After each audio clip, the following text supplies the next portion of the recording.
Hey guys, what's going on? My name is Zanton, and welcome to today's video for Backpack Battles. It's actually been a while since I've done anything on YouTube. However, I have been playing a lot of this game over on my stream at twitch.tv/Zanton, where again I stream pretty much every single day. And I wanted to make a video about this game because it has recently come out in early access. Now, a playable demo has been up for a few months, fully playable, except for some of the classes.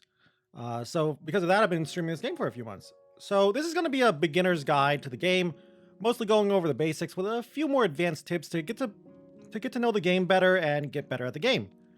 Therefore, if you've already played this game a bit, you might actually know a lot about what I'm going to be talking about. But let's get right into it. So what is Backpack Battles? Backpack Battles is an auto battler game. So you can think of games like, TFT, Teamfight Tactics, Hearthstone Battlegrounds, Dota Underlords, Super Auto Pets, stuff like that. However, there is no timer in this game. So you can actually spend as much time in the shop as you want. You can even close the game and come back later to continue a run. So how did the devs accomplish this? Well, whenever you start a round, a snapshot of your backpack is taken and stored by the game. And then for that round, you will be matched up against another player who may have played their run hours ago, and you'll be matched up based on a number of factors, for example, how many lives you have left. Now, before you even start your run, you will choose one of 4 classes. Now, the classes are Pyromancer, Ranger, Reaper, and the Berserker. Each of these classes does their own thing. They all have their very specific strategies and items as well. There is a general pool of items, and each class has certain items that are specific to their class. An example of a class-specific item would be this right here, this Lucky Clover. Only Rangers can get this item. Not to mention the starting backpacks as well. They are all different and they all do their own unique thing. Again, to use the Ranger, the example here is Ranger backpack. Ranger bag allows them to get critical hits, which is pretty good. So, really quick, let's jump into a game to show off a few more of the mechanics. Okay, so as you can see here, this is the shop. Now, there's a lot to take in here, so we'll go over it all. First off, here in the top left, you got your backpack. This is what you're going to be working with. This is where the gameplay comes from. In the bottom left, though, you got a lot of important stats here. You got gold, pretty self-explanatory, though. You use this to buy items. Unlike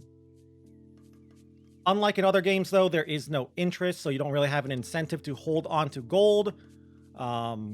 Outside of just wanting to hold on to gold to roll for higher rarity items, and you should just wait for those items to become more common because gold does carry over. By that I mean, as you can see here, if you hover over the shop, you can see the percentage chance of getting certain rarities of items. So back to what I was saying, let's say the item you want for your build is a legendary item. You could theoretically hold on to a little bit of gold to try and use that gold to roll more later when you have a high chance to get a legendary item. Now, what else have we got here? We got health. I mean, pretty self-explanatory. If it goes to 0 during a fight, you die and you lose a life, or as it is called in this game, a try. I'm going to be calling it a life in all honesty. Now, as for the shop itself, everything has a price next to it. Say you buy something like this broom or this garlic. This garlic is 2 gold. You buy it, goes in your little storage box, and then you try to fit it into your backpack. You can rotate it around to try and fit it all in, to Tetris it into your backpack as well. Has to be in your backpack for when you fight. Anything in storage, doesn't matter. You can also sell an item back by dragging it and dragging it over this chest to sell it for half price. Also, items that sell for 1 gold will sell back for 1 gold because items will sell for half of their price rounded up, so something like 3 gold, like this wooden sword, will sell for 2 gold. Therefore, 1 gold items sell for 1 gold. Pretty good to just generally buy them and buy items on sale anyway, like this broom. Even if you don't think you'll play them, it's still a good idea to buy them and hold them while you're trying to figure out your backpack, because you can sell them back for full price, as you can see here. Next up, we'll talk about the rope here. Not much to talk about the rope. It's kind of self-explanatory. It can be pulled as like this to re-roll the shop. And you probably understand exactly what will happen if we re-roll the shop. All of the items will be restocked and re-rolled. You can also click to reserve items. If you reserve an item, they will not go away when the shop is re-rolled. Shop will also re-roll at the start of when you enter the shop again after a round. But as you can see here, rolled, and wow, another shop. Now, let's talk about the star mechanic.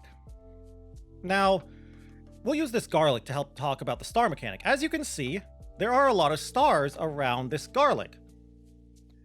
Basically, if certain items are in the star slots, the main item will get a bonus of some kind.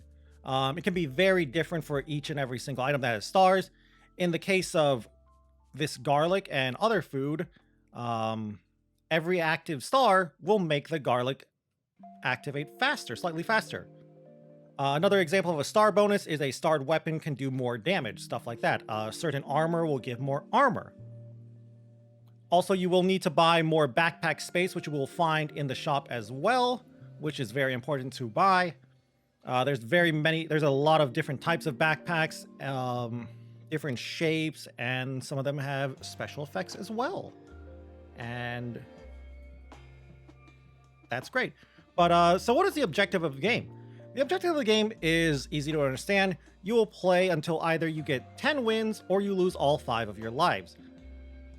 Now, when you get to your 10th win, you will have a choice. You can choose to end your run or just take the win. Let's go and take a look at that. Okay, so here we can see a screenshot of an earlier run I did. And you can see you have 2 choices at the bottom. You can either just take your win, take your 10 wins and leave, or enter what is known as survival mode. Why would you enter, or what is survival mode though? Well, if you enter survival mode, you will get 1 life back, and you will fight until either you lose all your lives or you reach round 18, as the run is over after round 18 no matter what. So why would you want to do survival mode? Well, again, as you can see here, it's a little bit of a risk-reward kind of thing. If you just take your 10 wins, you get that amount of rank no matter what. And that's it. Run's over, start a new run, do whatever you want. However, if you do well in survival mode, you will get more rank points than you would have gotten if you had just taken the win. However, the opposite is also true, and you can actually get less rank points if you do poorly. Now, another mechanic I want to talk about here is the combination mechanic. Now, what is the combination mechanic, you might say? Well, it's a very core mechanic to this whole game. Some items can combine together to create a whole new item. They will need to be next to each other to combine though. And to actually combine them, you will need to fight 1 round of combat. I'm going to showcase this by combining this broom and this pan, while also simultaneously showing off a round of combat. So let's start a round of combat here. So we're going against another pyromancer here, whatever. As you can see though, this is the combat. Typical auto battler stuff. You start your fight and you fight your opponent. Don't really have to do anything after you click fight. You just watch and wait for the combat to be over. As you can see here, stamina is used. Stamina is a resource you will use to swing weapons. I won here, so you can see I got +1 trophy to count as one of my 10 wins I need. And we have a little log here if you want as well to just see all kinds of data and stuff. You can see just like what happened here. For example, buffs going off, if I was people being out of stamina to swing their weapons, stuff like that. There's even more breakdowns here, as you can see, damage dealt, heals, etc., etc., all those buffs and debuffs. We'll talk about those more later. But now, what we were going to show off, we have done a run of, or a round of combat. This little yellow line between these two items means they will combine. You can actually stop them from combining by right-clicking on them to lock them, which says combining locked, and then unlock them like that to combine them again. So let's see what it looks like when they combine. And there you go. As you can see now, the pan and the broom are gone and we have a whole new item. We have a shovel. So that's pretty great. There's another mechanic we'll talk about very quickly. It's called block. Block, aka armor, can be generated a lot of different ways. For example, this coal. If you put it in an armor slot, it will give you some armor. And that's pretty great. Really quickly, let's talk about buffs and debuffs. I'm not going to go through everything because that'll take forever, because there's a lot of them, but just to name a few. Regeneration here. Heals some health every couple of seconds. Pretty nice. Heat here. Makes stuff trigger faster. We have blind here on our shovel to decrease accuracy. And that's just a couple of the buffs and debuffs. There's others such as spikes, mana, luck, etc., etc. Now, another gameplay mechanic I want to talk about is the subclass item and round. Now, let's use the item library to talk about this really quick. And how does this work? Well, in the subclass item and round, at the start of round 8, so after round 7, after combat of round 7, at the start of round 8, you will see a special shop that has 5 guaranteed items. These items are unique to each class and can be very powerful and build defining. Now, you can see them all here. Let's look at just Pyromancer alone, though, because that's what the run is. So as you can see, 5 different items, and you will see these all every single run as long as you make it to round 8. You can only choose one, though. You buy one, and then the shop will automatically roll, and it will be a regular shop. But yes, these are very powerful, very build-defining items, and they can be what makes or breaks certain runs and certain builds. And they can also help guide you into certain builds. And that is basically my introduction and guide for backpack battles. Again, we didn't go over everything, because if we did, we'd be here for hours, because it's a very in-depth game. But anyway, though, that will be it for today's video. I hope you all enjoyed it, though, and I hope you learned something new. But yeah, I would love to hear your guys' opinion on this game. If you have been playing it, though, like, what class have you been playing? What builds have you been enjoying? And just if you enjoyed the video in general, I'd love it if you could leave a like or a comment down below. Always helps me out, always helps out the channel. I actually plan to do a lot more Backpack Battles content on the channel as well. And if you want to keep up with that, you can always go and subscribe to the channel as well. And if you want to watch me play some Backpack Battles, been playing it a lot for hours and hours, you can check me out over on Twitch at twitch.tv/Senaton, where I stream pretty much every single day. Anyway, though, with that all said and done, thank you all once again for watching this video, and I'll talk to you guys in the next one. Bye.